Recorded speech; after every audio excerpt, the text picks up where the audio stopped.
Yeah, on you went to Chappelle's performance, right? Dave Chappelle. Yes, I wanted to see Dave Chappelle. I saw when I was actually crossing the bridge a couple weeks ago, they advertised him on a billboard. The Hard Rock Casino has a billboard right by the Goethals Bridge. Is it the Goethals Bridge or the Outer Bridge? I think it might be the Outer Bridge going back into New York.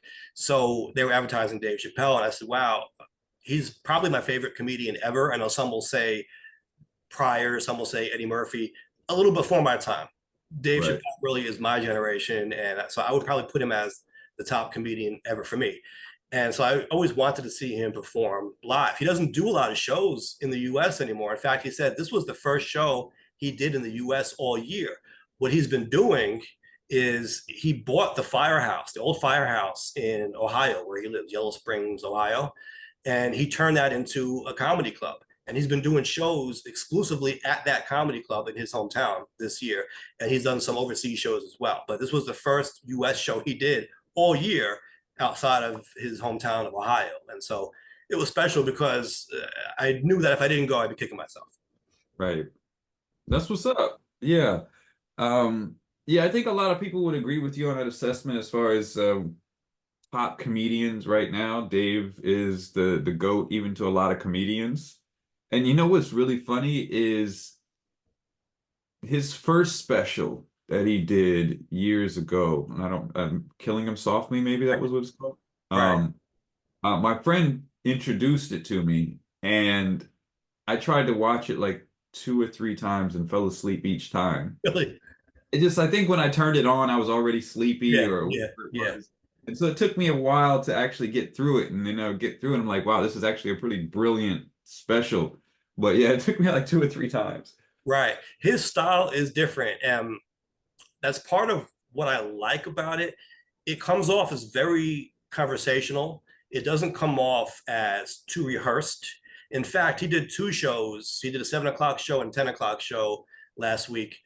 I almost wanted to see the other show to see how similar and how different it was going to be. Because when you watch him perform, he makes it all look like it's improvised, even though you know it's not. He's going into pre-prepared bits, but he's also doing some riffing and he does crowd work also. And he's very casual. He makes you feel like he's just talking to friends, kind of. And so I would have liked to see how similar, right? How much does he deviate from that in the second show compared to the first? All But right. I do like that about it. I also like that he talks about contemporary topics. In fact, he started off the show by saying, "So let's get right to it," and everyone laughed. Why? Because it was the night after the debate, and so they knew exactly what he was referring to without having to say it. So let's get right to it, And then the first line after that was, "Did you see the debates last night?" And by the way, little pet peeve of mine: there was only one debate. I don't like when people say the debates. What debates? There was one, right? But that's what he said. Did you see the debates? He said he didn't see it. He said he read about it in the paper, but it was exactly as he thought it was going to be. And he had a Right. line: "Are these the choices? These are the best choices we got. One of them is running from jail. The other one's running from hospice." So Dang. kind of an equal opportunity ass kicker, I would say. He wasn't Yeah. pushing a political narrative or an agenda. He's not a very political guy himself, but he knows to talk about it, right? It's funny because I'm sure he had whatever he was going to talk about planned prior to that, but he had to talk about the debate and the election because that was the previous night, right? So he probably would have felt like he wasn't giving it his all if he didn't address the elephant in the room. Yeah, absolutely. You got to say something about it. It just happened and Yeah. it was very talked about debate because of, the two who were up there, Biden's performance and Trump's lies. So yeah, it was Right. so Right. So he went into that. Then he's, I guess he was on a roll because everyone was laughing at his presidential politics stuff. So he said, "I've got some things to say about Israel and Gaza, but I probably shouldn't say it."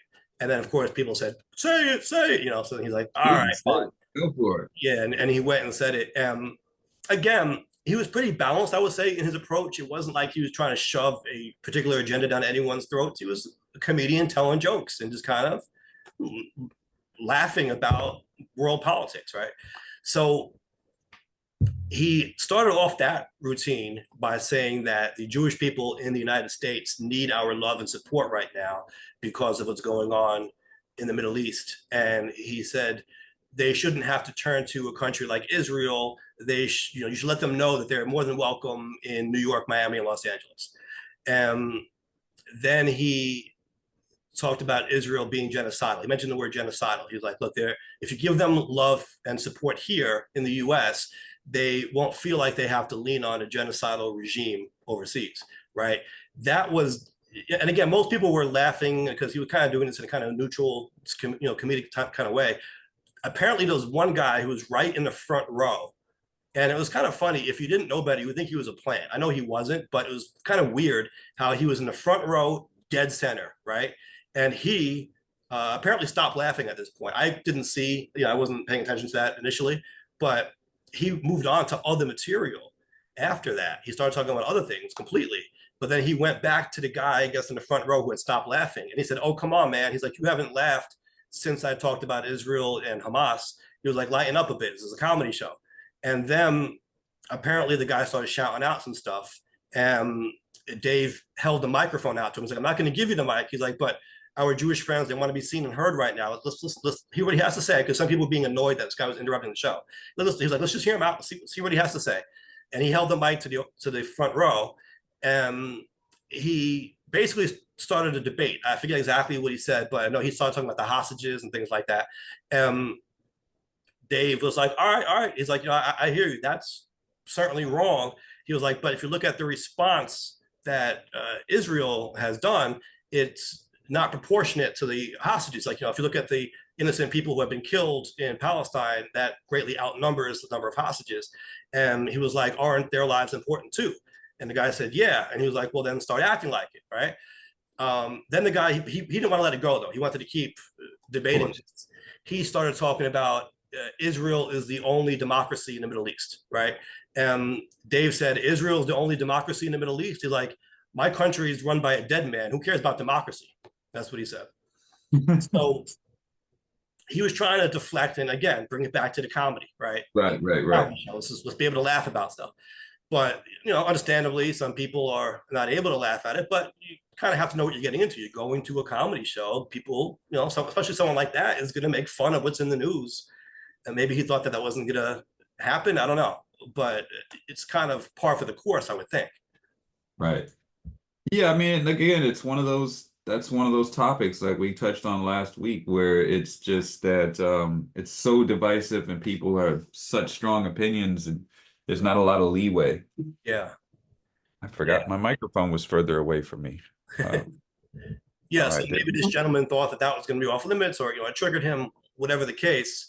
He ended up walking out. He stood up and started to leave. I think he had family with him, might have had a wife and a kid with him, I'm not sure, but walked out. People started booing at first, and he was like, no, don't boo him. Everyone give him a round of applause. Thank you for coming to the show.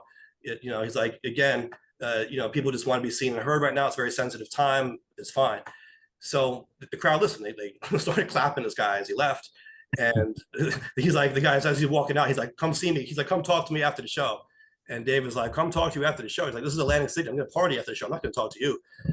So he went on with the act after that. But what was interesting was he kept going back to it. And part of this I think, is just kind of his style, because, again, he's very informal, and I think he wants the audience to feel like they're just buddies he's chatting with on stage. So he would keep saying, like, I can't believe that guy left. But you can also tell that it's bothering him at a certain level, because he would tell a joke, like his next joke, which didn't really land. He told a very long joke about how he wants to sleep with a Mennonite woman.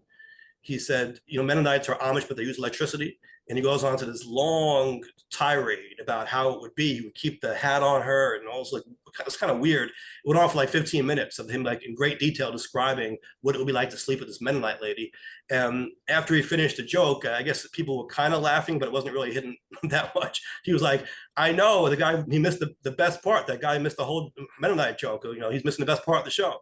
So, like, whatever he would say after, he would refer back to the guy leaving. And he kept saying, man, I can't believe that guy left, or I knew I shouldn't have said that. He said, I'm going to be in a newspaper tomorrow over this. He's like, I know it. He's like, something in my head told me not to say that in Atlantic City, but I did anyway.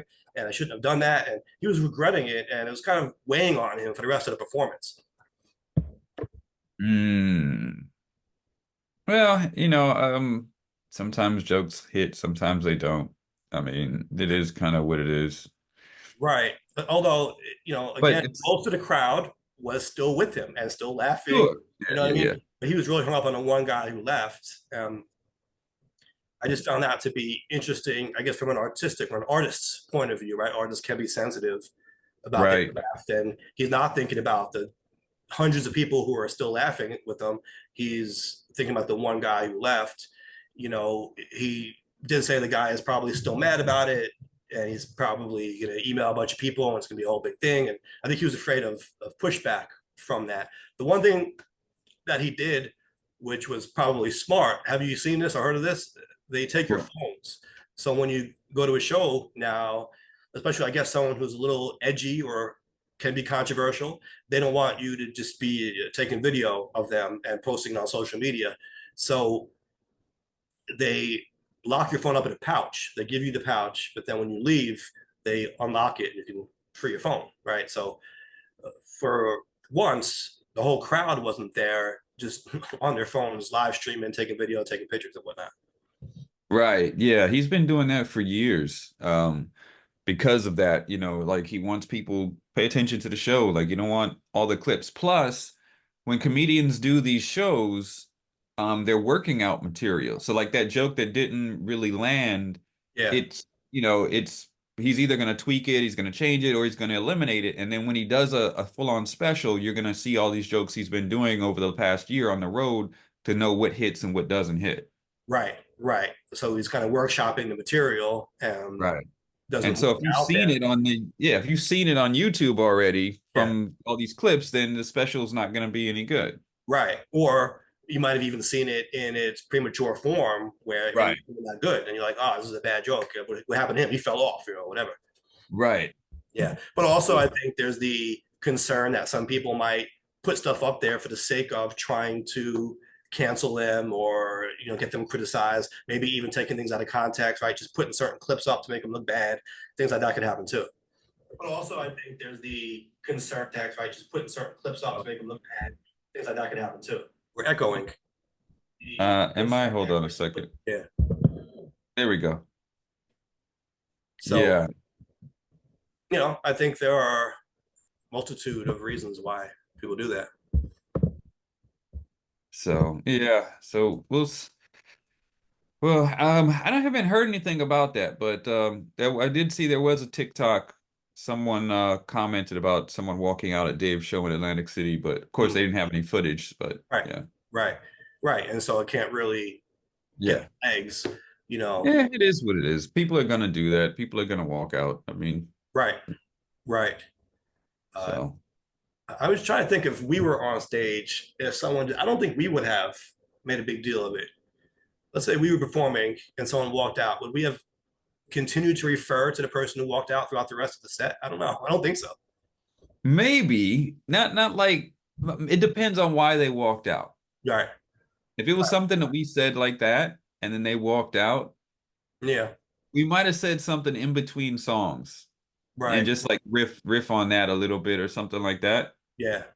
Especially if we just did a song and it was like hype and killed it, be like, hey, I can't believe that guy just missed that. That was just Right. dope. Like, Right. Right. That's kind of what he did, but I think maybe the opposite of that because he was being sarcastic. Like he missed the best part, even though that joke didn't really hit. right, right. I Yeah. think we would have done we Yeah. probably would have done something like that. Yeah. Yeah. Maybe. I guess it does depend on the reason. Yeah. Right. If someone made a big to do of, especially because this was, like I said, a guy right in the front row, dead center. And so it wasn't like someone in the back walking out, right? Everyone noticed him walking out, became the show at that point. Yeah. So And that's also why I was curious to see what happened on the later show because I if bet it's the same guy. no, well, yeah, someone said that when we were leaving, someone was like, imagine the same guy bought tickets to both shows. No, but I bet you anything he referenced it. I don't know how much he talked about it, but I bet you he said, man, can you believe my last show somebody walked out and made this joke, something like that. Probably somebody he probably did. And he might even reference it at some point on a future special or something, Right, depending on how well it or how much it affects him. right. What's up, James? See James in the chat. What's So going on? yes, there's a lot this week, James. There's a lot this week. It was a crazy week. Yeah, yeah. So Anyway, I am happy I got to see the show. It was a good show. Yeah, I was pleased with the show. That's what's up. And I do like his style. Also, I know that he's had opening acts at times in the past. I wasn't sure if he was going to, because when Bill Maher performs, he never has an opening act. And it's interesting, if the show starts at a certain time, be able to give you a few minutes to get into your seat, but then it's going to go right into his show. So you can't really be too late where you're going to miss the set.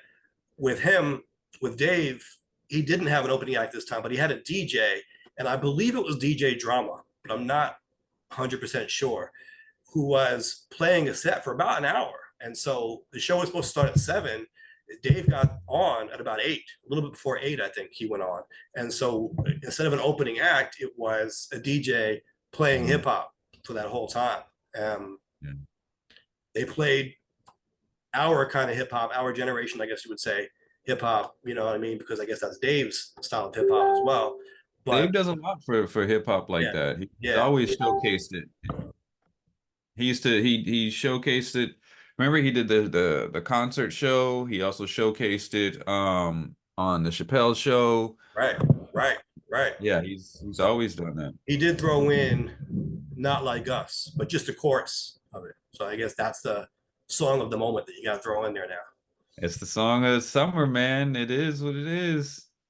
So there you go. You know, I'm glad I got to experience that. As I But mentioned, he doesn't do a lot of U.S. shows these days, and so it was kind of on the bucket list. I would have been mad if I didn't go, that's and what's up.